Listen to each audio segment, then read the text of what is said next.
Hello friends and welcome back or welcome to Vintage Sports Shack and welcome back to another episode of Fun Day Friday.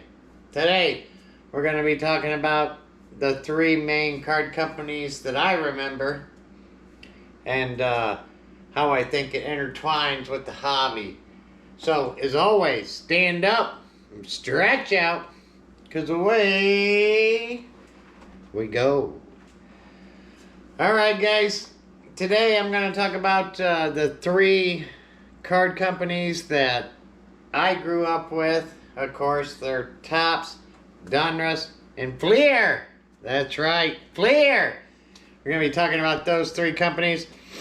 But before we get started, I want to remind everybody the contest. You can guess the number 1 to 200 every video.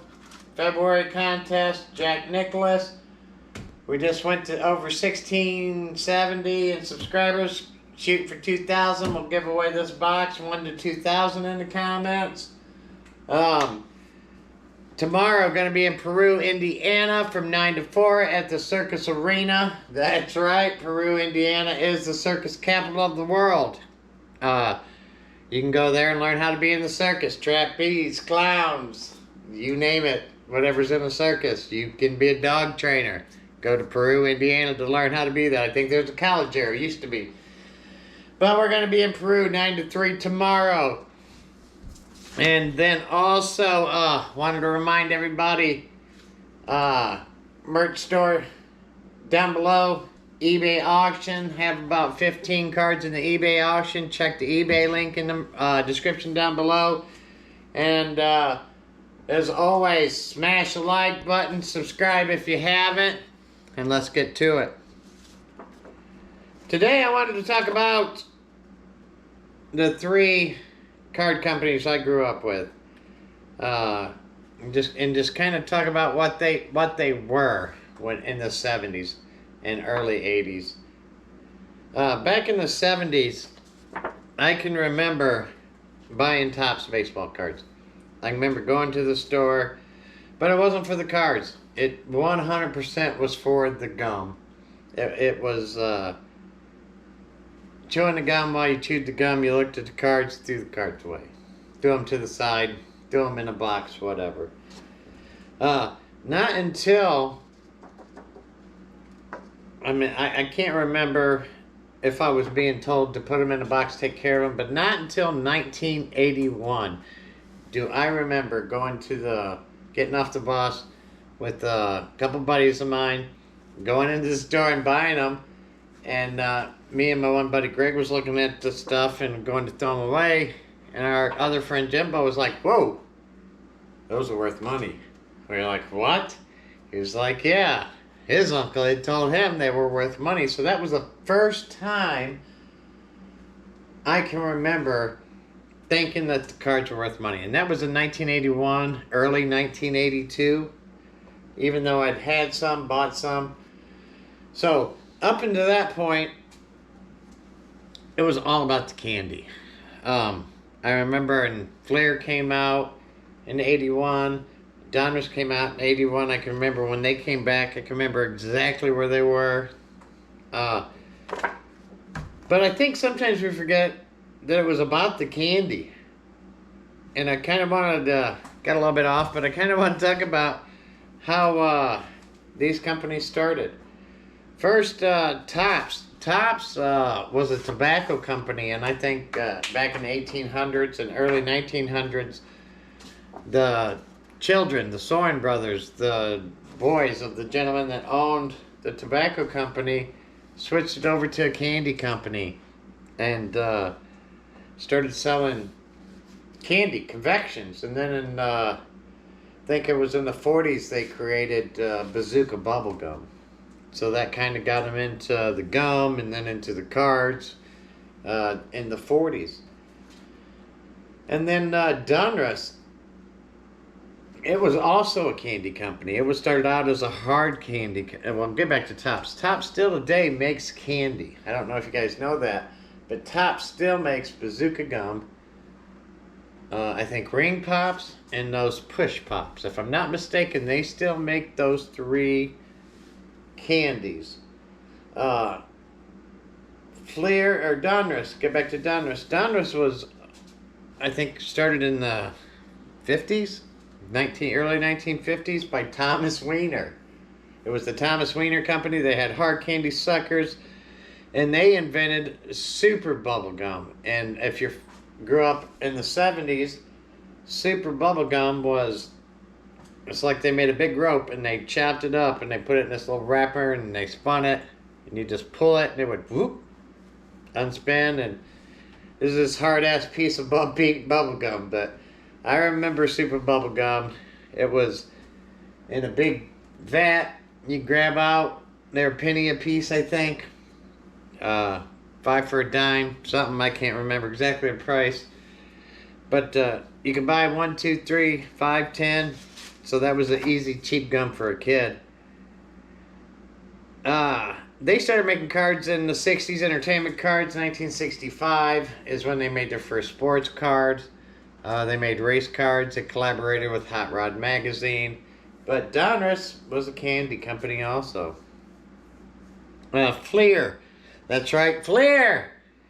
Flair started, it was the oldest. It started in 1885 as a candy company. It was not as old as Tops, because Tops was tobacco, I believe. But Flair was the first to actually invent bubblegum, if I'm not mistaken. But they started making cards, baseball cards, in 1923. And then they stopped for a long time. Maybe in the 50s or 60s they stopped. I know they made them in the 60s. Maybe the Flair Great Sets were their last baseball. But then in 1981 they started baseball again. Football, their first football set was in 1960. And their first basketball was 86 with the Jordan, I believe. So, but Flair also was just a candy company. So, the thing that gets me nowadays is no longer about the candy. It's no longer about... And Flair, if I'm not mistaken, and I'll have to check, they might still be the ones that make Nerds. I know somebody still makes Nerds, the Willy Wonka, but I think Flair... or maybe Tops, they still own those. But our focus is off of what these companies originally were and why this became a hobby and what makes it important. And we get into grading. I know I did a video the other day. You should go back and check it out 2 days ago. You know, we're so worried about grading and pricing and is this a scam, and this person a scam, is this hobby box rigged, and is this person getting favors, and you know, we forget that at one time it didn't even matter. You throw those cards away just to get the gum.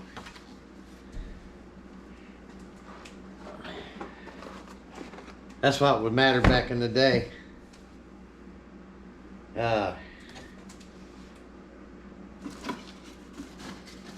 Back in the day, what mattered?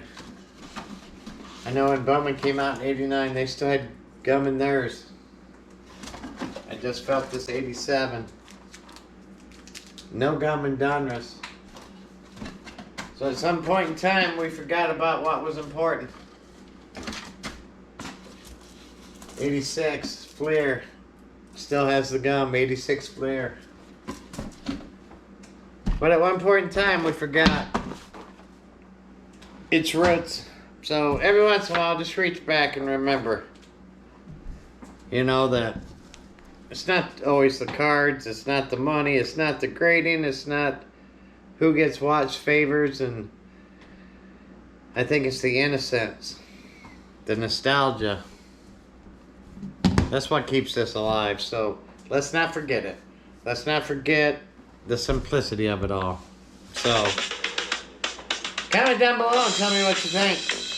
I hope I made a point. But as always, peace. Have a super great day. And why'd we really come here? baby mom was That's mama. right. So we can keep dancing. Yeah, go like this. I'm sorry, Miss Jackson. I am for real. Never meant to make your daughter cry. I apologize a trillion times. I'm sorry, Miss Jackson. I am for real.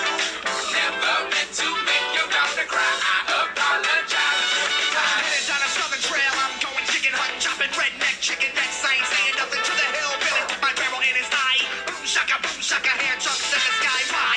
I never liked chicken pie pie or the chopped chicken and rye. Tell Mr. Billy Bob from a snap cut slice. Poke, chop, snap cut. I'm sorry, Miss Jackson. I am for real. Never meant to make your daughter cry. I apologize a trillion times. I'm sorry, Miss Jackson. I am for real. Never meant to make your daughter cry. I apologize a trillion times. Bullets in your mouth, bullets to your head, the back of your neck's all over the shed. Boom, shaka, boom, chop, bang. I'm too dope and it ain't no thing. Two cut chicken, triggers clicking, blow up his feet still kicking. Last as long as you can, my man, 'cause when that chicken head hits the fan, I'm sorry, Miss Jackson.